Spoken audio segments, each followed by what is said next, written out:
Sir, தமிழக அரசியல் இப்போ சூடு பிடிச்சிருக்குன்னு சொல்லலாம்.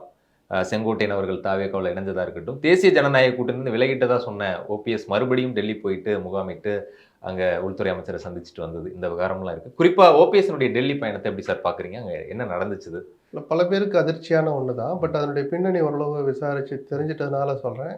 அந்த சந்திப்புல பெருசா எதுவும் நடக்கல. ஓ! ஏன்னா, கிட்டத்தட்ட ஒரு 3 ஆண்டுகள் சொல்லலாம். ம். பலமுறை நேரம் கேட்டாரு ஓபிஎஸ். ஆமா. பிரதமர் மோடியை சந்திக்க, அமித்ஷாவை சந்திக்க. அதாவது ஒரு காலத்துல இல்ல, ஜெயலலிதா மறைவுக்கு பிறகு அதிமுகவின்கிற அந்த லகான கையில எடுக்கலான்னு பிஜேபி நினைச்சபோது, இந்த அருக்கு லகான்னு கொண்டு போய் குடுத்தது யாரு? சாட்சாத் ஓபிஎஸ் தான். ஓபிஎஸ் தான். அவங்க சொல்லி தான் தர்ம யுத்தத்தை தொடங்கினார். தொடங்குனார். அதிமுகவின் பிளவுக்கு பிள்ளையார் சொல்லி போட்டவரே ஓபிஎஸ் தான். பிஜேபி தூண்டுதலில். இது வரலாறு என்னைக்கும் மறக்காது. அது மன்னிக்காதெல்லாம் வேற, மறக்காது. மறக்காது.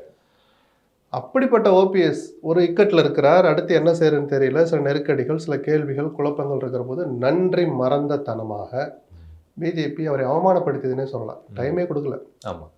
அவர் வேற வேற வார்த்தைகளை போட்டு பத்திரிகையில சொல்லியெல்லாம் பார்த்தாரு. பார்த்தாரு. கிடைக்காதான்னு ஏங்குறேன்னா அவர் சந்தித்தால் பாக்கியம்னு பெரிய பாக்கியம் பெரிய தான் வார்த்தையெல்லாம் சொன்னாரு. அதெல்லாம் அவர் தரத்துக்கும் தகுதிக்கும் அந்த வார்த்தையெல்லாம் பயன்படுத்திக்க கூடாது. அவ்வளவு இறங்கி வந்தும் கூட அதை காதில் வாங்காத பிஜேபி கடந்த 4 நாட்களுக்கு முன்பாக வந்து 2 நாட்களாக அவரை வற்புறுத்தி தான் டெல்லிக்கு வந்துட்டு போங்கன்னு அமித்ஷா அலுவலகத்திலிருந்தே அவங்க தான் அழைச்சாங்க இல்லையா? நிச்சயமா தான் நடந்தது.